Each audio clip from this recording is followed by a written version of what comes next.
ফুটবলে আবার ভারত সেরা বাংলা। 6 বছর পর সন্তোষ ট্রফি চ্যাম্পিয়ন হলো বাংলা দল। এই নিয়ে 33 বার ট্রফি এলো বাংলায়। 2017-18 এবং 2021-22 মরশুমে সন্তোষ ট্রফি ফাইনালে এই কেরলের কাছেই হেরে গিয়েছিল বাংলা। দুবারই টাইব্রেকারে হারতে হয়েছিল। এবার সেই কেরলকে হারিয়েই প্রতিশোধ নিল সঞ্জয় সেনের দল।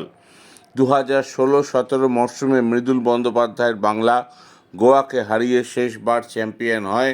তারপর শেষবার বাংলা কোয়ালিফাইও করতে পারেনি।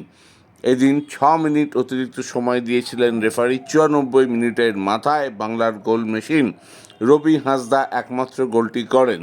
মনতোষ মাঝি অবদান রাখেন গোলের পেছনে। শক্তিশালী কেরলের বিরুদ্ধে প্রথম থেকেই দাপট ছিল বাংলার। এদিন নরহরি শ্রেষ্ঠাকে ব্যবহারই করা হয়নি। তারপরে বাংলার মেন গেম মেকার অর্থাৎ বাদিক থেকে ইশরাফিলকেও অনেক পরে ব্যবহার করা হয়েছে। তাতে অবশ্য বাংলার জয় আটকায়নি। চাকু, মান্ডি, শেখ, আবু সুফিয়ানরা দুর্দান্ত ফুটবল খেলেন। পুরো ম্যাচটাই দাপট ছিল বাংলার। সঞ্জয় সেন আবার প্রমাণ করলেন তিনি কত বড় কোচ। বাংলা পশ্চিমবঙ্গ সরকার আগেই জানিয়েছিল চ্যাম্পিয়ন হতে পারলে বড় উপহার অপেক্ষা করছে বাংলা দলের জন্য।